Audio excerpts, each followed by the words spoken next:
Hello and welcome to Table Talk. I'm your host, Karen Wilson.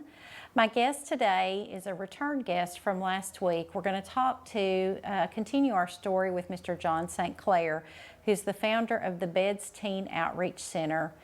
John and his wife Laura established that after the death of his son Brandon, and we're going to continue on with Brandon's story and the great work that they're doing at the Teen Outreach Center. Let's talk about your reaction on a local level to what happened with Brandon, which was the establishment of the Teen Outreach Center. B.E.D.S for short, Brandon Edward Darce St. Clair, Yes. named after him. What a wonderful way to memorialize him.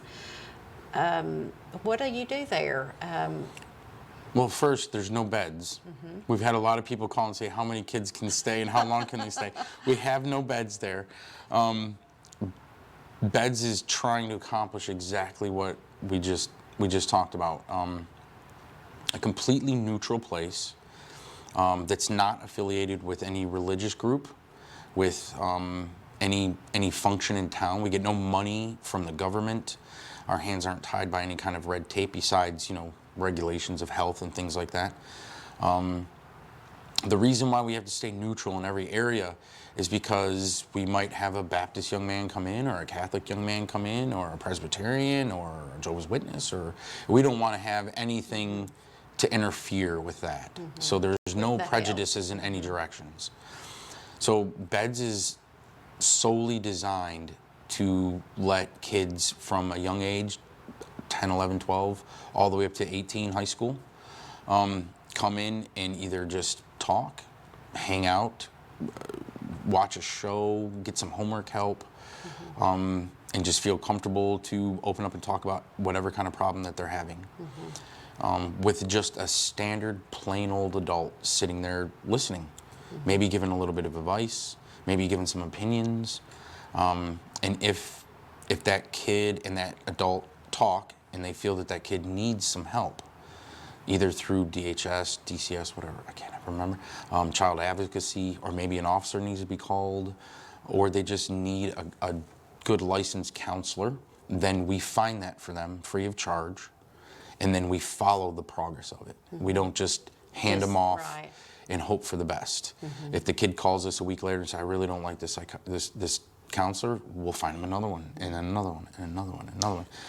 Do you provide resources, or do you have a plan at some point to provide resources for parents or caregivers, guardians? I've been thinking about it. I've been thinking about it a lot, unfortunately. Throughout this whole endeavor, it hurts me to say it, but I do feel, not because I'm a great parent, not because I think I'm a great parent, it's just from what I've witnessed, that I do feel a lot of parents need help.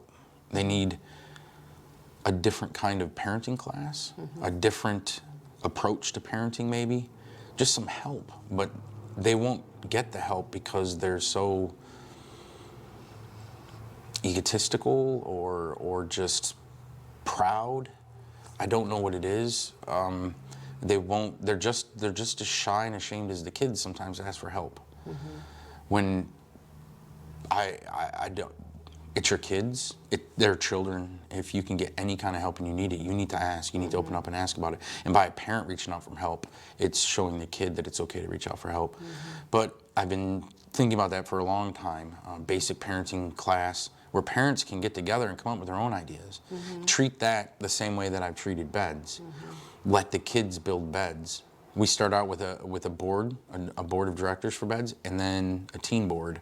And the teen board told the adult board what they wanted. It told us what we needed, what they didn't like, what they did like. Let's start this, let's start that. And then they would liaison to the middle school and high school. Hey, you know, what if we had this? That's how we developed free karate classes, free Zumba classes, homework assistance, computer workshops, ACT and SAT preps. Then we had the program director, my daughter, and some of the other teens came up with all these great little workshops, like a teen talk circle, kind of what we're doing here, but 5, 10, 20, 30 kids all sitting in a circle just shouting out a problem. Hey, I got bullied yesterday. How do I handle it? Right. And what's great about it is these kids come there, and most of them might only have 2 or 3 friends in middle school or high school. They always come in nervous and a little bit shy, but when they leave, they've added 1 to 10 more friends. So now they have more allies at the high school or middle school. They're walking down the hallway, and if they see that bully, they can look around and say, oh, that kid was from B.E.D.S. They can go over there and say, hey, I'm gonna hang out with you for a minute. It has happened to us many times. That's wonderful. Where a kid said the exact same thing, you know, like, I've got 2 friends, but then this person was at the sun the other day, so now I sit with them for lunch. Yeah. It makes me feel better. You know, I'm sitting with older kids. So younger kids that may be starting high school, say my son's age, having a bully problem possibly. He's in 9th grade. We have a 12th grade person coming to B.E.D.S. They meet up. Now he has a contact with the older kids. Feels a little bit better about himself. Yeah. He might be the only sibling or the only kid in 9th grade in his family or something, you know, or her. And now he's got more of an ally. So that's helping. I think that's wonderful.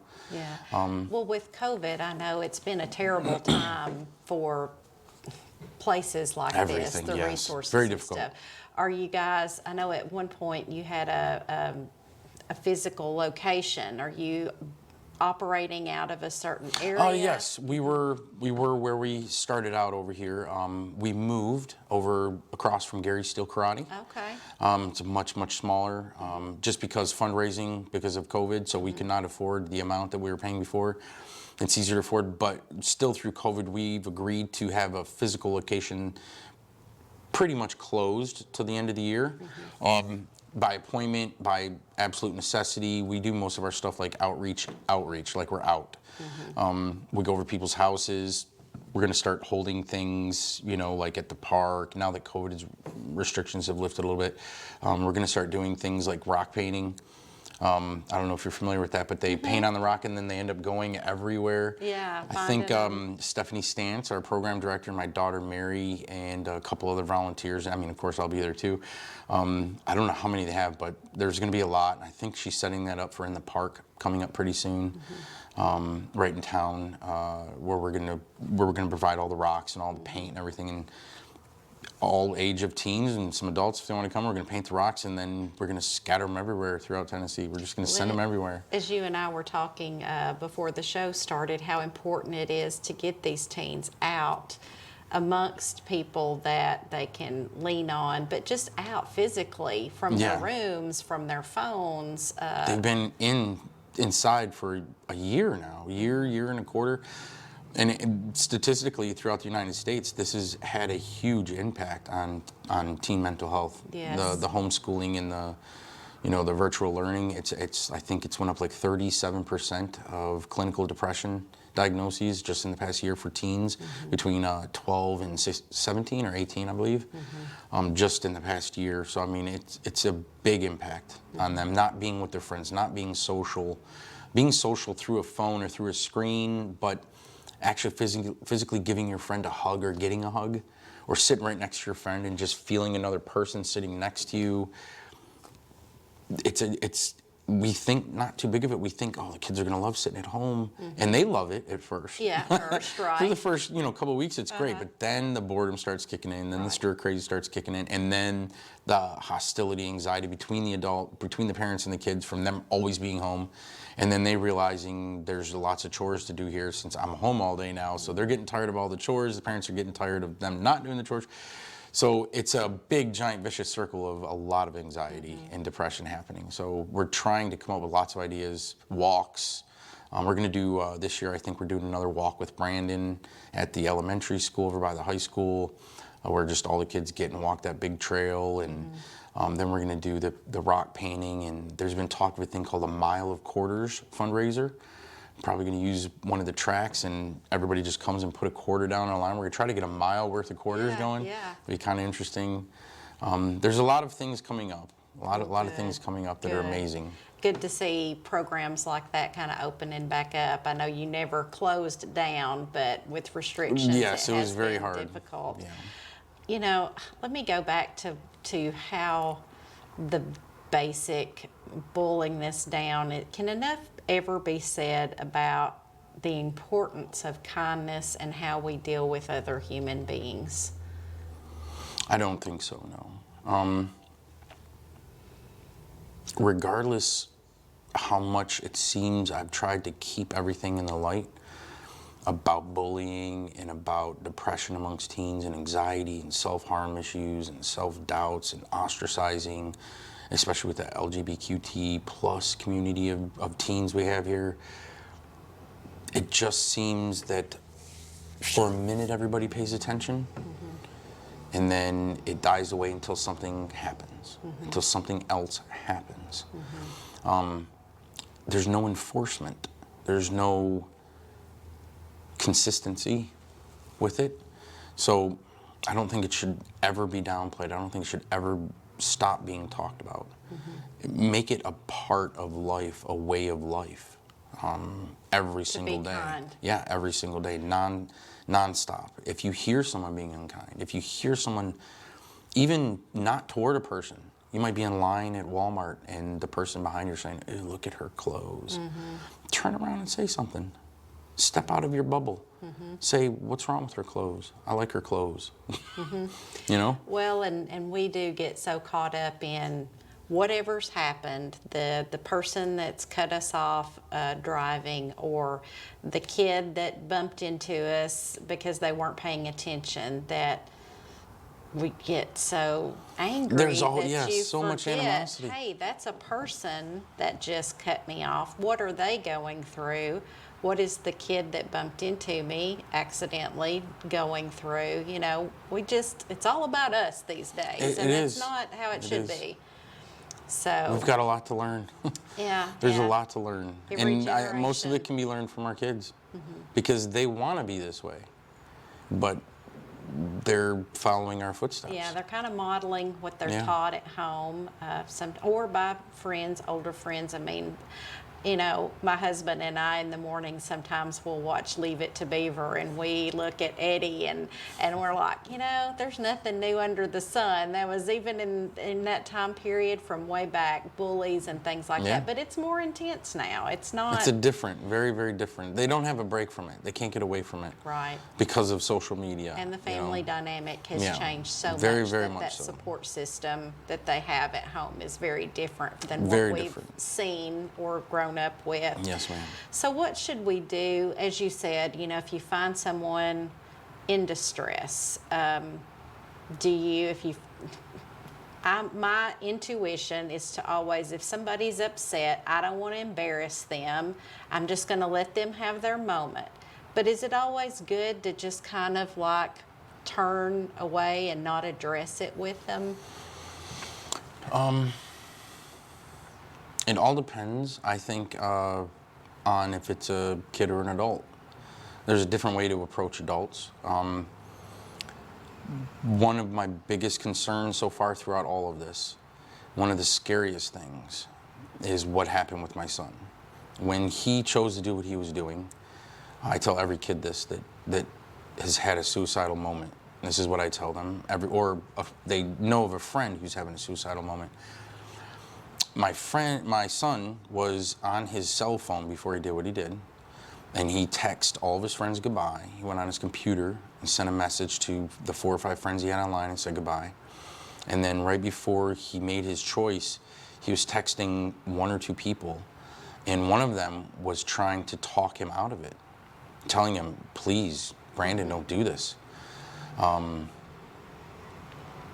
And she asked him several times, "Where do you live? What's your mom's name? What's your dad's name?" She wanted to get She to wanted him or someone. help him. And then he just stopped texting.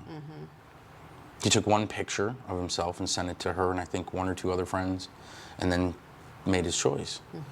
So one thing that I give every kid advice and say, please do this. If you have a friend that is always depressed and having problems in any way, find out his mom and dad's phone number, find out his address, put it in your phone, put his mom and dad in your phone, give it to your mom and dad, and tell your mom and dad, hey, this is my friend, he's going through a lot of stuff, can you have his address and phone number? And know who his mom and dad is. Even though they will get mad at you, you know they're gonna be embarrassed, or their parents might get mad at you, that minute or great chance that they could hurt themselves is not worth their being mad at you for the day, because that's all it's going to be.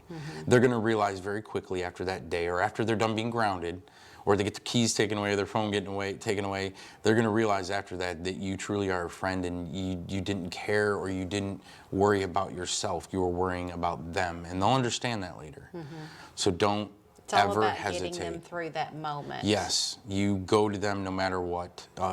Don't hurt yourself getting there. Don't run out in the middle of the night if you're 13 years old and walk 10 miles to your friend's house. Right. That's what you have their mom and dad's phone number for. That's what you have the address for. You call 911 and say, my friend is in distress. And then you start calling their mom and dad. Call 911 first, and then start calling their mom and dad until they answer. If they don't answer, the police will go knock the door and get to the kid. But no matter what, get the help to your friend. And as far as adults, it's a very different subject. Like, adults are much more stubborn. They're a little bit harder to talk to, but I would think the same thing. Know where your friend is all the time if they're having problems. And for adults, I find getting them out, getting them away from whatever is hurting them. You know, like I mostly, it's always with kids, and most of the time it's the kids are having problems with the adults. So I try to encourage the mom and dad, or the dad and mom, whoever is having a problem with the kid, I encourage them to go out together. Go kayaking, go walking, go hiking, go out to eat. Do 1 week of what the mom or dad like the most, and 1 week of what the kid likes the most, and go out and do that. Get away from what you see every single day. You know, and do something different. If you have dogs or cats that you don't ever take your dog out, go take your dog for a walk somewhere, and include the kid in what you do when you're at home. If you're out in the garage all the time as a dad tinkering with stuff, ask, even if it's a girl, ask the daughter or the son, hey, come out here and mess around with this stuff with me. I'm trying to figure out how to do this. Even if you know how to do it, ask them if they can figure out how to do it. It gives them encouragement. And then if you're a kid, even if you know how to do something on the computer or the phone, ask your mom or dad, hey, do you know how to do this? It feels like it gives them the sense that they're helping you do something, and it'll give you guys that second of connection. It's just all these little ideas. And most of these things I've gotten from other people who've tried things, and I'm just passing the information along. Right. Because as you said, you know, you and your son and your family had lines of communication open and things like that. There was still a void there, as there is with any family. With it's a perceived void. It's this built-up perceived void that they can't reach out. That they can't talk about certain things, or they don't want to burden their parents with grief, or burden their parents with worry.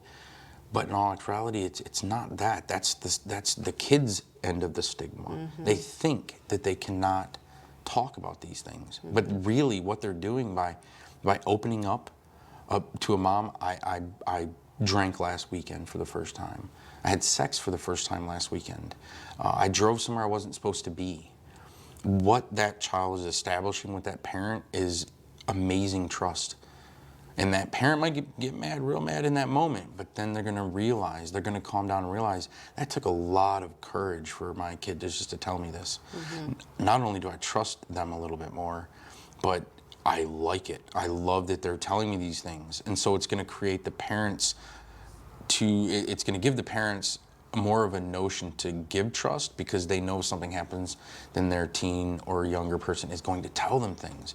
But it's all up to the parent to not break it, not ruin it for that kid in that moment. If they want to gain this new type of everything that we're dealing with right now, they've got to listen to their child. They've got to give them time.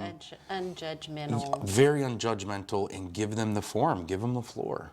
Say, hey, if we got to stay here for an hour until you can get whatever you need, out, I'll sit here and wait. I have all the time. You're my child. Not hurry up and tell me I got to go. Right, right. You got to give them the time. Got to put life behind you for a few moments. And maybe that's the same thing with adults. Instead of just putting your arm around somebody that's having a problem, sit down and say, you don't have to talk, but I'm going to sit here, you know, until you tell me to leave. Yeah. You know? I'm here regardless of what you need, you know. I might be what adults need too. Yeah, that's true. We all need connection, that is for sure. So let's talk about some resources. We cannot end our show without at least talking about some resources if your teen or a friend or anybody is going through a distressful time. I know there's an 800 number, but you know, I mean, would you recommend something like that? Or they do work. Sometimes you're on hold for a little bit. You know, it all depends on that night's resources, but they are there. There's a text line. There's the 800 number. There's a Tennessee suicide hotline prevention number that we actually got funding for. They got funding for it pretty well. That is also handling the text line. One of my biggest likes so far, and this was a design of the kids, of 2 middle schoolers and 1 high schooler. All of them unrelated. One of them didn't even speak English very well. But they came up with this together and figured it out, but they kind of created their own little network. 2 of the kids' families were in a very broken home, where one was living with grandma, this other young man was living with an aunt who was having a very bad opioid problem, and the other girl was living with a cousin who worked 7 days a week pretty much. They were all pretty much alone, so they created their own text network. And it's them. They're their own little network. Right. So they just text stuff. They've got their own little group chat going, and it's their helpline. is that local or statewide? No, it's just those kids. It's just those kids. There's no number to call it. They created their own amongst their themselves. friends. Yes. Right, right. So now the 1-800 number is wonderful. The text line is wonderful. Those things work. But if you truly are having a major problem, of course, you call 911. There's nothing wrong with that, and it's not scary. Somebody will come and talk to you, and if you need to go somewhere, they'll take you where you need to go. Yeah. But I very much encourage to be able to text people that you know that will understand you. Build a network.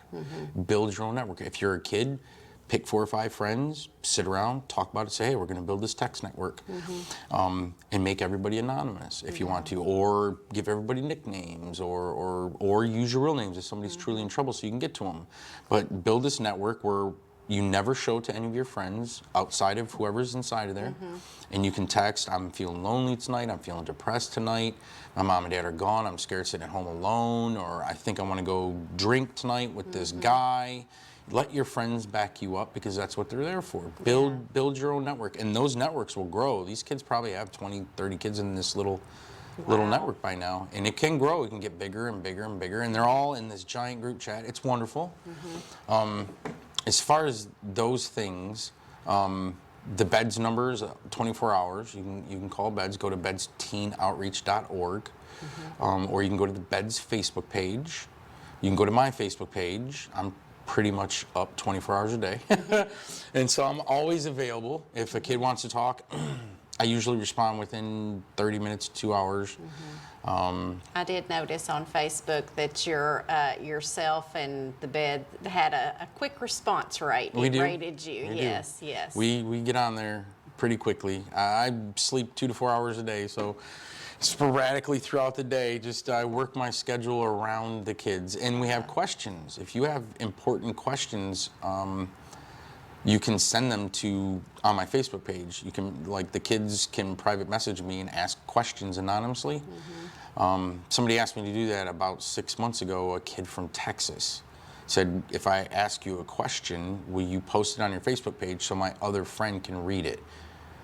I didn't understand why, didn't ask any more questions. I said, okay. So they asked me the question and I posted it, but then other kids just started asking me all these questions. I mean, some of them are very, very deep questions, about younger age intercourse, about drugs, about friends who aren't acting appropriately, how to break the cycle. There was a very tough question that I answered from a kid who their older brother had committed suicide, and two of the younger girls found him. And so that was a very, very hard one. But you can go on there and ask questions, and all these things are ideas. And all the ideas are great ideas. Just open that up, because Yeah. they're semi-anonymous, or however they want to do it. Whatever and they they want, may not be comfortable asking it within their own home Yeah. or within their friend group. So. Or some of them might be asking it for a friend who doesn't have Facebook or just doesn't want to type it. So I don't know their name, maybe. I don't know. Right. So you were telling me before we went on the air that you've got some exciting things going on as far as a documentary goes in the works. So tell us a little bit about that. So I thought of an idea. I hadn't found anything really deep on the subject enough, and I was just going to do something for us, for our town. Something that I was going to put on YouTube for us, and just have a few of the kids and a few of the families on there breaching each subject: suicide prevention and awareness, depression, anxiety, and self-harm. But then I'm like, well, we need bullying in there, and we need some LGBTQ in there, because that's a big problem as well, you know, amongst the teens. So like, this would have to be a documentary, and then it turned into a docu-series because it was just too much. And I talked to 5 or 10 families, and they all had amazing and heartfelt and heartwarming and courageous stories to tell. And so I pitched the idea, and it doesn't matter if Netflix gets mad at me or not, because I don't care about that kind of thing. But they accepted it. Netflix said that they want this. So that's what I'm doing right now. We're filming slowly throughout this year a Netflix docu-series that right now I think has about 8 or 9 episodes so far. Suicide prevention, awareness, depression, anxiety, self-harm issues, LGBTQ ostracizing below the age of 18, and then bullying and cyberbullying. And then another episode that I just came up with will be social media and the impact on teen mental health. And then one of the episodes, hopefully, I've talked to a few people that are very they want to do it, but some facts, you know, like I want to get a couple of psychologists on there, a couple doctors from Tennessee, you know, because I never liked it when people talked about my world when they weren't in my world. So I don't want, you know, Neil deGrasse Tyson on there talking about teen mental health in Tennessee, because he's not from here, he's never been here, he doesn't have any kids here. We are a rural area, and our resources are very different than the resources of other people and the experiences that other teens have. Our lifestyles, it's very different from us versus some kids that live in LA or Detroit or Florida. So I want everything to be local here, so when people watch it, they understand, they can affiliate, they can relate, they can understand of the plight of the teens here, and probably most of the information that some of these families will give, because I want it to be a story of, this is what we found out about our kid, or the kid saying, this is what I was going through, and this is how I told my parents or my guardian, whoever I live with. This is how I told them, this is how they handled it, and this is how they got me help, and this is how I'm doing now. Yeah, that's great. I want there to be a message at the end of each one of them with options. I want the kids to get lots of options besides sitting in that dark moment. Right, you know, right. I want them to know that there's a better way, that they have more options. Yeah, a lot of times at the end of a show like that, you always want the update on the person. What happened next? Yeah, what, you know, and that they're doing well, or this is, you know, they're still struggling, or whatever the story is. You know, you just kind of become, you know, they become part of you, I guess, part of your education about it. Well, thank you so much, John. This has been so informative, and I know it's a hard story to tell, and you're so courageous for stepping out and lifting the veil of shame, of embarrassment, of mental illness, and of the struggles that teens go through. So thank you. Thank you for letting me. Yeah, you're welcome. I will say also that it is our hope and prayer that others who are struggling will reach out for help. If you know of someone in your family, you have a child, John is a great resource locally or in other counties as well. There's lots of people that are care and will get the help that these kids need. To our audience, thank you for being a part of the show today. Stay healthy and happy, and we want to see you back again next week for more Table Talk.